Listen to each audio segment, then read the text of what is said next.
Assalamualaikum warahmatullahi wabarakatuh.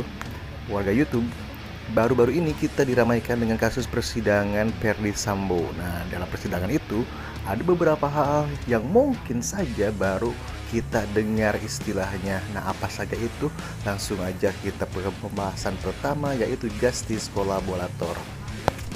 Nah, apa sih justice kolaborator itu? Justice kolaborator atau JC adalah sebutan bagi pelaku kejahatan yang bekerja sama dalam memberikan keterangan dan bantuan bagi penegak hukum.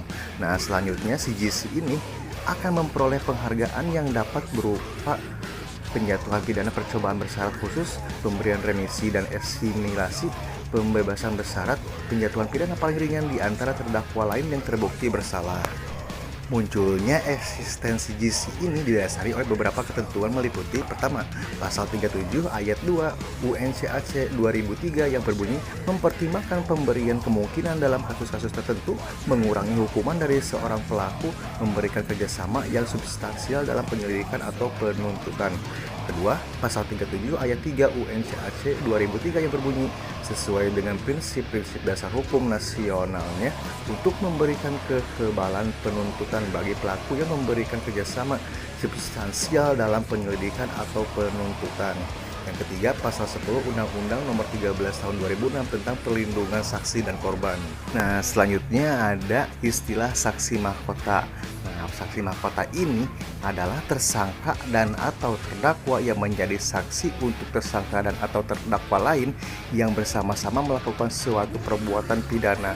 Nah, istilah saksi mahkota dapat ditemukan pada kasasi yang diajukan oleh kejaksaan dalam putusan Mahkamah Agung nomor 2437 K garing PID Sus garing 2011 yang menyebutkan walaupun tidak diberikan suatu definisi otentik dalam KUHP mengenai saksi mahkota, namun berdasarkan perspektif empirik maka saksi mahkota didefinisikan sebagai saksi yang berasal atau diambil dari salah seorang tersangka atau terdakwa lain yang bersama-sama melakukan perbuatan pidana dan dalam hal mana kepada saksi tersebut diberikan mahkota.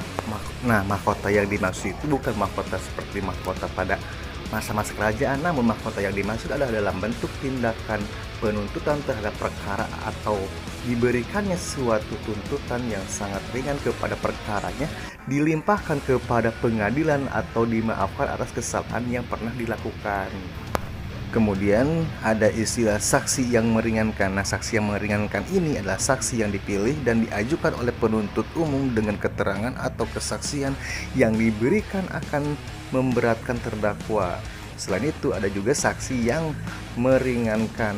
Nah, saksi yang meringankan ini adalah saksi yang dipilih atau diajukan oleh penuntut umum atau terdakwa atau penasihat hukum yang mana keterangannya itu atau kesaksiannya itu akan meringankan terdakwa. Kemudian ada saksi ahli. Nah, saksi ahli ini adalah saksi yang memiliki pengetahuan dan keahlian khusus mengenai sesuatu yang menjadi sengketa dan memberikan penjelasan dan bahan baru bagi hakim dalam memutuskan perkara.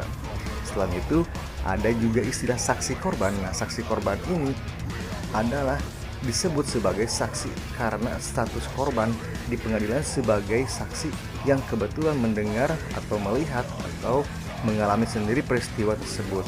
Selain itu ada saksi hearsay. Nah, keterangan seorang saksi yang hanya mendengar dari orang lain. Saksi jenis ini bukanlah alat bukti yang sah, namun keterangannya perlu didengar hakim untuk memperkuat keyakinan. Kemudian ada saksi pelapor. Nah, saksi pelapor ini adalah orang yang melihat, mendengar, mengalami atau terkait dengan tindak pidana kemudian melaporkan dugaan tindak pidana tersebut kepada penyidik atau penyelidik. Nah, itulah beberapa jenis saksi atau yang istilah-istilah yang mungkin saja baru kita dengar di dunia persidangan. Nah, kemarin kan kita diramaikan dengan kasusnya Verdi Sambo. Mungkin dari kalian ada yang baru mendengar istilah itu tersebut. Barusan saya sudah menjelaskan beberapa definisi dari istilah-istilah yang mungkin saja baru kalian dengar tersebut.